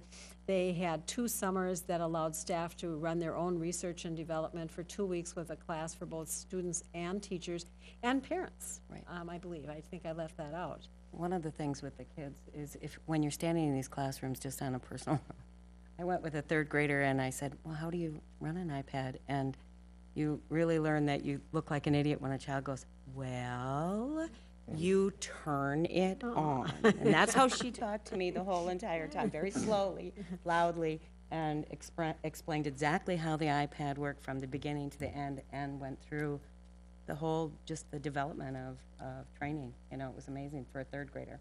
Mm-hmm. Their teachers were about 3 steps ahead of the children and admitting it. And so they had a lot of online staff development that went with this project as well. And here again, when you get back to the number of iPads, They have iPads for all students in grades 3 through 6 in the district. All special education programs have them, and they have access to them in the K-2 classrooms as well. And as Missy said, there's approximately 4,000 of them deployed in the district. They have security. They talk to us about security, and each room has a lock cabinet that has power strips so they can charge them up. And most of the students take the iPads home during the week and are expected to charge them there. They have an insurance program on their iPads, and it's voluntary, and in which parents can pay $50 for breakage. And if you qualify for free and reduced lunch, then it's $25 for the insurance program. And they have they also have a manager that manages their device as well.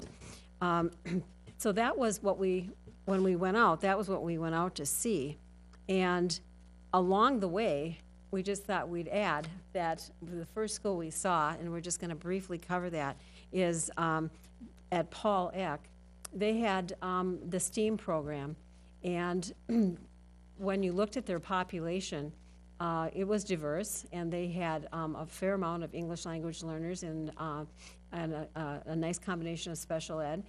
They're a Title I school, and they had school-wide programs, and I'm not going to go through all of them, but it seems that they started their morning pretty routinely for 45 minutes in what they called their seminar program.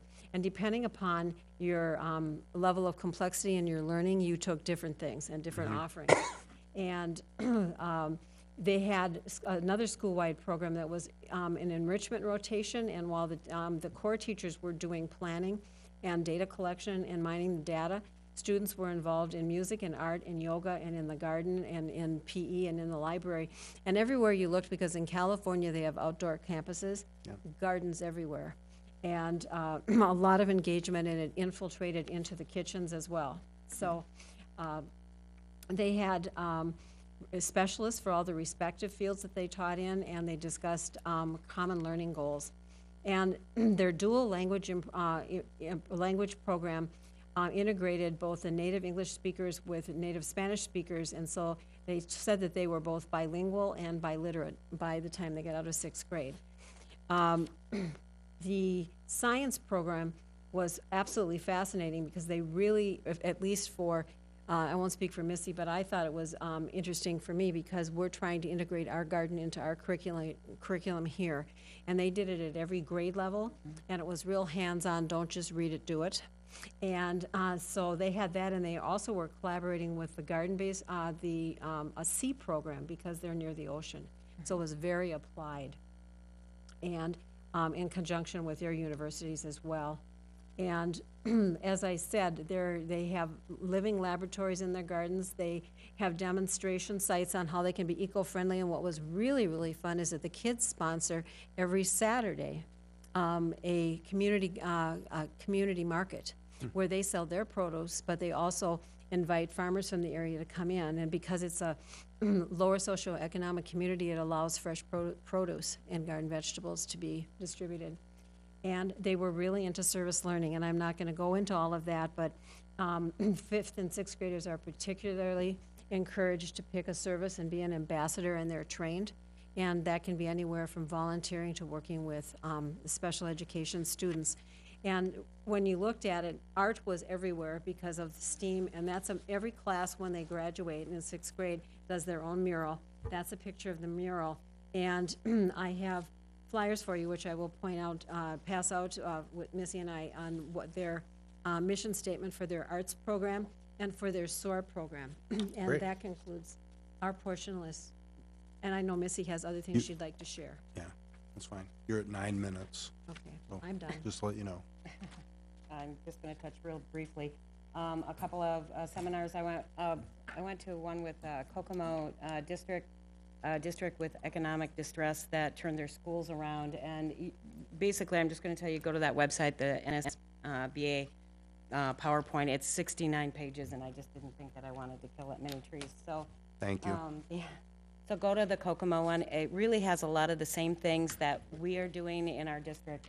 But one of the other things that really I enjoyed and enjoyed listening to, and when I listened to Dwayne and Mary Busman speak about the one-to-one, eminent independent school. It's called a school on fire. They were having really trouble getting kids to a level that they really needed them to be. So this new superintendent came in with new ideas and what he called surprise and delight. So he set up an agenda to meet with for staff development, and he set up the most boring agenda he could possibly find. And as he said, he walked down the hall, he said the staff was all looking at him, giving him dirty looks and really upset because they didn't want to go through the staff development. His surprise and delight was that he handed each one of them a box when they walked in and were told to open it up together. As they did, they were all given their Apple iPads. And they took that whole time to develop and to learn that, and then proceeded then to give to the students. So again, it's called School on Fire. The interesting part about this seminar then was run by a fourth grader. She stood up before all of the school board members and superintendents and taught the day in the life of a fourth grader. And it started out with software from Edmodo, Dropbox, Padlet, KidBlog, QuickTime, Skype, TitanPad, iBook software, and GarageBand. The interesting thing about this, they are so involved with everything as far as their one-to-one that they even have Wi-Fi on the buses, which means that they can be interacting at all points in time. So one of the big questions that he asked, which really I was excited about, was, are you using flipped classrooms in your schools? Because it's really important, and that is where they do their lectures, their 5 to 6 minute lectures at home, and then they come together and collaborate and do their homework at school. The other one is the back channeling, and you can do a lot of looking that up. Back channeling is basically a communication thing with where they can all come together.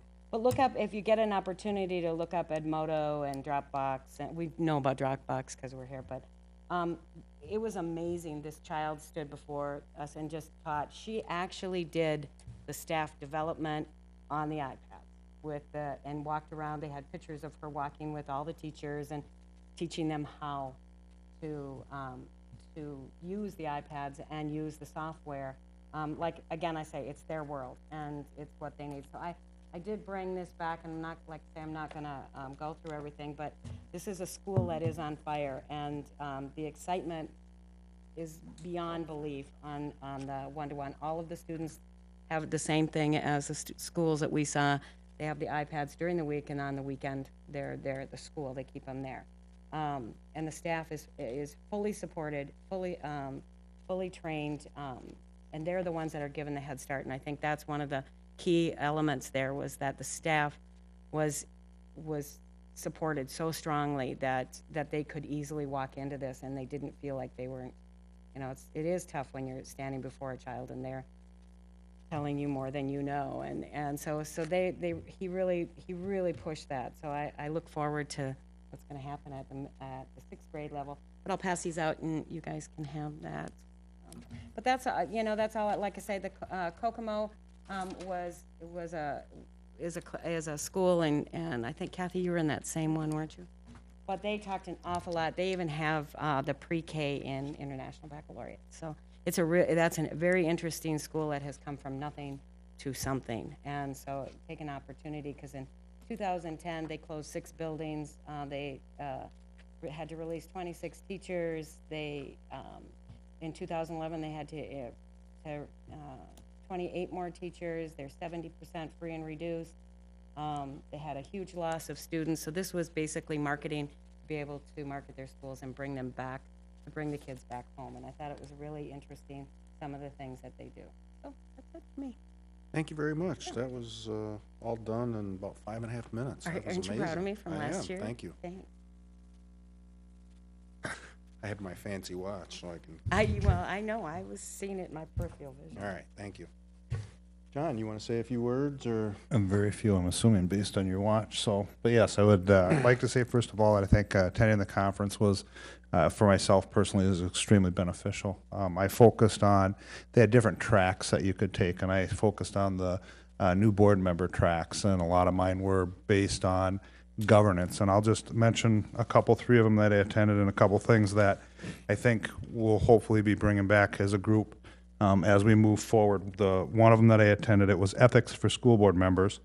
It discussed, and this is actually something we talked about at a work session not long ago, but revisiting your code of ethics regularly making sure everybody's on the same page. And again, we discussed that when we were talking about our evaluations and being able to everybody evaluate at the same level. They talked about remaining child-centered. How much of your time in your meetings are being spent on development of your children versus your normal day-to-day stuff, and that you should need to be child-centered. They talked about caution with social media, and I'll touch on that in a couple minutes. But what they talked about there was intention versus perception, where you may do something with this intent and it's perceived completely different by other members or the community or whatever may be the case. I also went through one of the programs that I attended was Parliamentary Procedures for New Board Members. It talked about one of the things it addressed was keeping meetings on task, staying within time limits, following Robert's rules.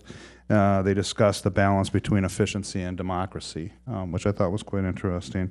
They talked about the process of adopting motions and amendments, which are some things that I've had in previous training, but it's good review. There's just truly so much to remember. Another governance course that I attended was professional governance, and that equals student success. It talked a lot about building a board culture as a group, who we are, what we stand for, our values, our practices, our identity, commitment to, and it was interesting, they talked about building a legacy.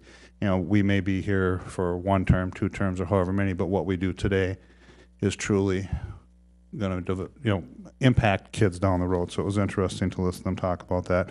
But again, talking about as a board, modeling our behavior, knowing our roles and responsibilities, being accountable, prepared, governing as one, having high expectations. And again, there's a bunch of stuff here, but I know Scott's clock is running, so I'm hitting highlights here.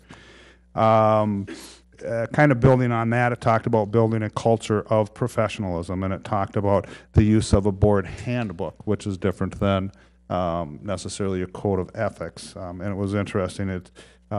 They actually, again, we can talk about some of this stuff. I don't want to shorten it up, but they use their handbook they give them to their people that are running for school board. So they're educating their people ahead of time. They're making sure that their new board members have them.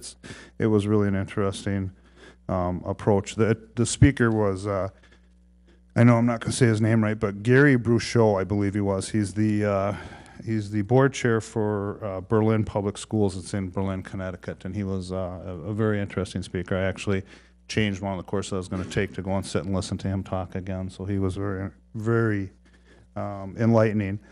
2 other programs that I sat through deal with social media. And again, I'm not going to spend a lot of time other than talking about the intent versus perception. And if myself, for example, if I were to make a comment on Facebook about something, as a board, obviously we're viewed as board members, but what my intention may be very easily could be perceived to be something different. And they actually cautioned even commenting on sites like that just because of that, not because your intent is bad, but just how people perceive things. That was probably one of the 2 things that I took away from that is exercising extreme caution when we're dealing with social media. And the other one is, unfortunately, the laws have not kept up with social media. They spent, I think, you might have been in the same one that I was in on that one, Scott, where they talked about different cases of cyberbullying and things like that, and the laws haven't caught up to it, and it's very difficult in some cases to deal with things. So again, very enlightening, the social media piece. I'd be happy to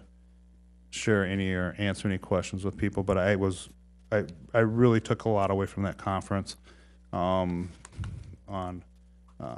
how I feel about where we're at and where we certainly think we could head as a board. And I'm excited about it, so I'm done. Did I make it? Oh, you're right at 5 minutes. Yes. That was the hardest part of this, was trying to take all this good material. I got 3 to go. Taking all, we said 5 to 8. Said 5 to 8. That was the hardest part about this, was when I started going through the materials again and reviewing it, is there's so much good information that to try and condense it within a time frame and still make it, hopefully, somewhat understandable. So it was excellent. I was actually wondering if we might want to consider next year splitting this up so we could spend more time, because there is so much that each person learns, and then trying to condense it all down into 5 8 minutes. pages is, I think it would be a better time to be able to concentrate on each person's perception and give them a larger block of time. Just my opinion, we can talk about that. Sure. I'm gonna be the black sheep because I'm gonna defer. Okay. The truth is, I'm not prepared. I was traveling all last week, so, Okay, that happens. so, I'm, full disclosure. All right. Very good, though, you guys. Appreciate it. Very good. Nice presentations. Yeah. It was a great It was a good conference. conference. And I have to say, it was really enjoyable spending time with you guys too out there. It was really nice because when I didn't eat, these guys were so accommodating to me that I could shove my food towards them and they'd eat it for me. So you guys all gained weight, I'm sure. Too much information. I just want to quickly say, one of the highlights too is to meet the director of VH1 out there. Mhm. Who Yep. had a booth, Yeah. and Yeah. to spend, they had a Spend some time. reception for us, and to be able to just visit with her and her team was great. The networking is amazing out there. Is It she really gone is. now? You said she was moving on to go take somebody's instruments away. Is she still in town or is she No, gone? well, she's here today. She's over with Minneapolis Public Schools, and then she's flying off to Chicago. Tomorrow? Yeah. Okay. All right. Again, nice job. Thank you very much for doing that, and apologies that I'm unprepared, but you'll hold me to it to make a report. All right, let's move on to our action items. This evening, we have Bill Holmgren, Director of Finance and Operations. We're gonna look at our revised 2012-2013 integration budget. And Dwayne Burkus. Sorry about that, Dwayne.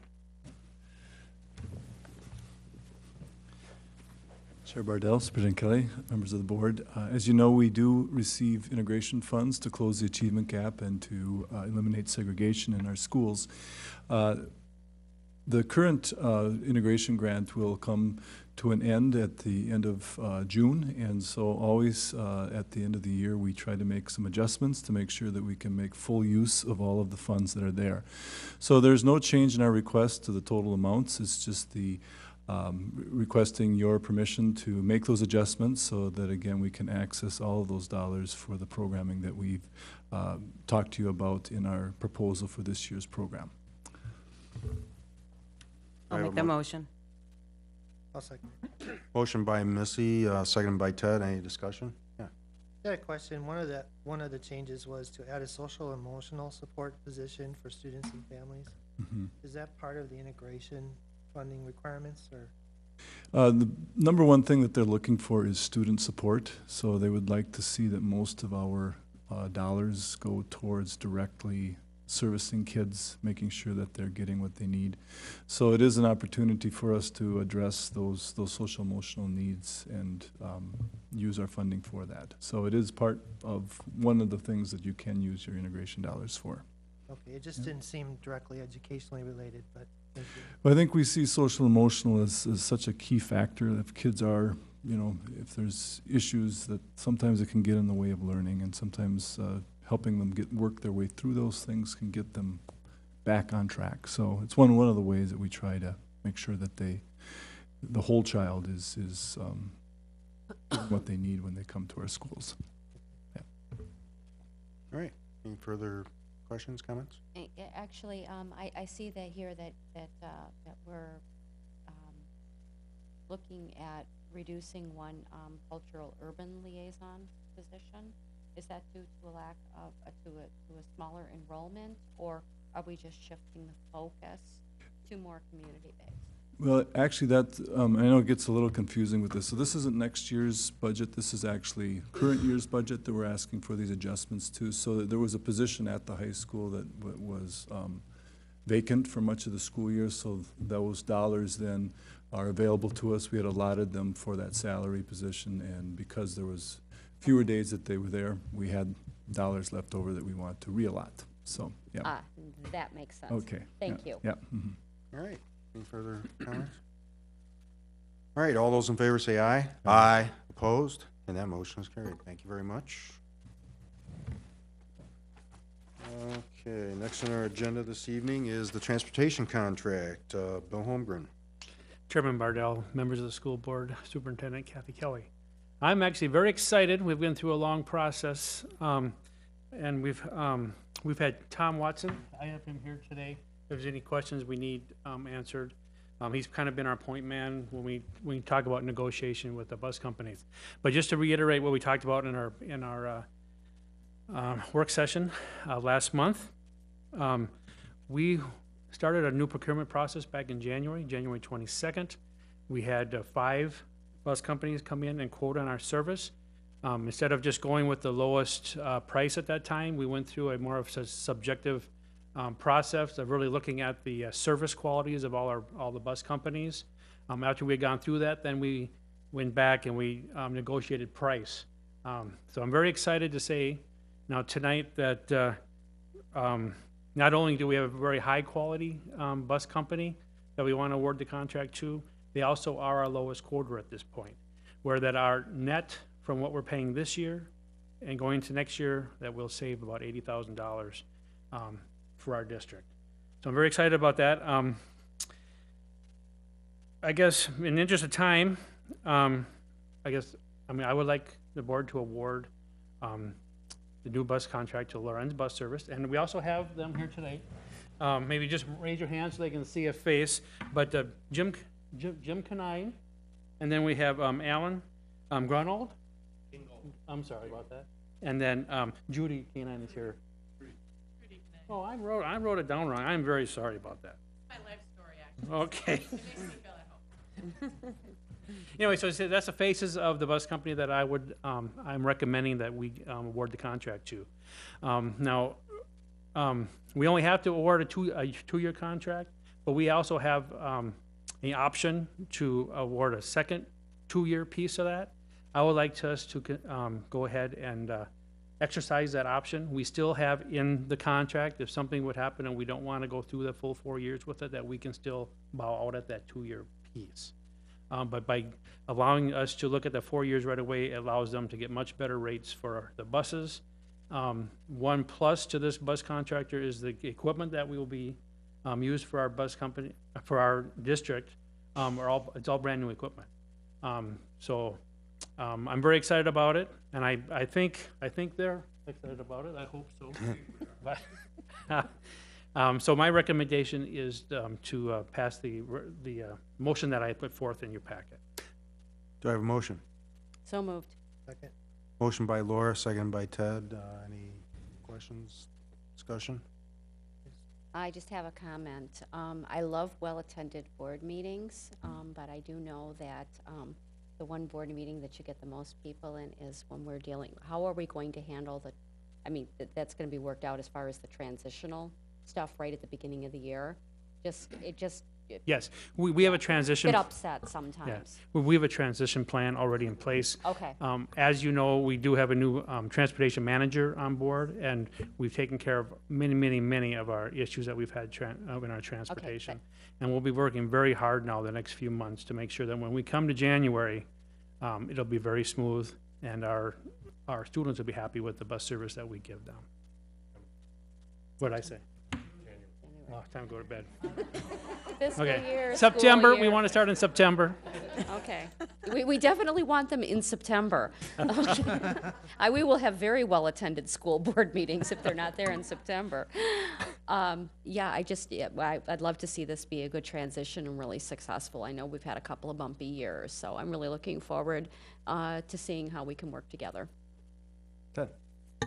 Yeah, I want to highlight too, I think we've listened to the concerns, and we're very concerned about the concerns of bad service that have been brought up, and hopefully have you worked with, address those concerns through Lorraine? I believe we've addressed every concern that we've had over the last 2 years. I guess, time, there's no guarantees, but Lawrence Bus Service has a very strong, long background in the busing service. I really am not concerned at all. As long as we work through our transition plan, we are going to be in good shape when we come to September. Yeah, because I know the district takes those very seriously. Yes, we do. All right, any other questions, discussion? I know we talked about this at length at the work session on how the bidding process and all the pluses and minuses and things like that, so we've been through this a time or two. All right, Seeing none, all those in favor say aye. Aye. Opposed? That motion carried. Thank you for hanging out with us. That speaks volumes right there. Yep. Hanging out with us until past 9 p.m. Thank you. All right. Next on our agenda is termination of teachers placed on unrequested leave of absence. School board will be asked to approve the adoption of a resolution placing tenured teachers on unrequested leave of absence. This evening we have Elizabeth Brushy, Interim Director of Human Resources, and Bill Holmgren, Director of Finances. Superintendent Kelly, Chair Bardell, members of the school board. In response to the school board adopting a resolution in January to reduce expenditures, we're here tonight requesting that the board adopt a resolution placing the teacher named in the resolution on unrequested leave of absence. This is a direct result of declining enrollment at the high school and the fact that there are fewer high school age students. I do want to mention that because of a recent resignation at the high school, we do anticipate recalling this teacher to a 0.5 FTE position, but in order to move forward with a recall, we have to officially place her on leave. Do I have a motion? I'll make that motion. Second. Motion by Missy, second by John. Discussion. Other than that, I would say we've all looked at the motion and Yeah. studied it. Should I read the motion? Probably should. On January 22nd, 2013, school board adopted a resolution to effectuate economies in school district and reduce expenditures due to this fact, and pursuant to Minnesota statute section 122A.40 subdivision 7, the board will be asked to adopt a resolution placing the teacher's name therein on unrequested leave of absence. All right. Any other discussion, questions? Okay, it's a resolution. Director Lee? Aye. Director Meyer? Aye. Director Landwehr? Aye. Director Larkin? Aye. Chair Bardell? Aye. Director Palmer? Aye. Very good. That resolution has passed. Next on our agenda is termination of probationary teachers' contracts. The school board will be asked to approve the adoption of a resolution listing teachers whose contracts will not be renewed for the coming school year. Again, in response to the school board adopting a resolution to reduce expenditures, we're here tonight to ask that you adopt a resolution to terminate and non-renew the employment contracts of those probationary teachers listed in the resolution. We've talked about the reasons. There are many. That list includes teacher positions with licensure variances, teacher positions that were on a one-year long-term subcontract, teachers that were non-renewed for performance, teachers in positions affected by declining enrollment at the high school, and in part affected by the fact that there are fewer high school age students. We've also taken into consideration the lower kindergarten numbers that we traditionally see in the spring and have staffed accordingly. Also a decrease in student instructional minutes in special ed and federal sequestration. Thank you. Do I have a motion? Second. Motion by Ted, second by Lori. Discussion? Can I just make a comment real quick? Sure. It'd be story time. People ask me on occasion how it is, how's life as a school board member, and I always tell them, it goes really well. We have great staff, great administration. They take care of things. They bring us good information, and the information that they're bringing us tonight is accurate as well. But this is, the hardest thing that I've personally have had to vote on, and I just want people to know that it's not an easy thing. I know that, again, based on the direction that's been given, it's what needs to take place, but it doesn't make it any easier. So that's me. Yep. Thanks. Oh, go ahead, Ted. Yeah, and I wanted to say we've studied these positions as well, and I've had a copy of that. So. On January 22nd, 2013, school board adopted a resolution to effectuate economies in the school district and reduce expenditures due to this fact and pursuant to Minnesota statute section 122A.40 subdivision 5. The board will be asked to adopt the following resolution and terminate and non-renew the employment contracts of those probationary teachers listed therein. Would you call the roll, please? Director Lee? Aye. Director Meyer? Aye. Director Landwehr? Aye. Director Larkin. Aye. Chair Bardell. Aye. Director Palmer. Aye. Thank you. That resolution has passed. Following agenda, or the next agenda item is termination of programs and positions. The school board will be asked to approve the adoption of a resolution to terminate certain programs and positions for the coming school year. Again, in our final one tonight, in response to the school board adopting a resolution to reduce expenditures, we're here asking you to adopt a resolution to terminate, eliminate, and reduce certain positions and programs for the 2013-2014 school year. The reasons being, again, a decrease in student instructional minutes in special ed and federal sequestration, the end of grant monies, funding positions, and financial limitations. Thank you. Do I have a motion? I'll move that forward. I'll second that. Motion by Missy, seconded by Scott. Discussion? Ted? Yeah, I guess I want to echo what Member Larkin said. This is very tough. These votes are very hard. But we have to be fiscally responsible. We have a responsibility to do that for our public. So it's a balancing. It's hard, but we have to do it. Yeah, and another thing that I do understand about some of the termination, some of these programs, is that there's such low participation rate that we really cannot teach an empty classroom. So these programs are going away because the students are choosing not to participate in them. Any other discussion? Laura, would you call the roll, please? Director Lee? Aye. Director Meyer? Aye. Director Landwehr? Aye. Vice Chair Larkin? Aye. I'm going to get it right. Chair Bardell? Aye. Director Palmer? Aye. That resolution has passed. Thank you. I just realized that I should have been doing that. Yeah.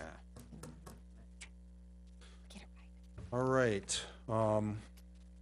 We, in accordance with Minnesota Statute 13D.05, preliminary consideration of allegations against employee, the board will adjourn to a closed session.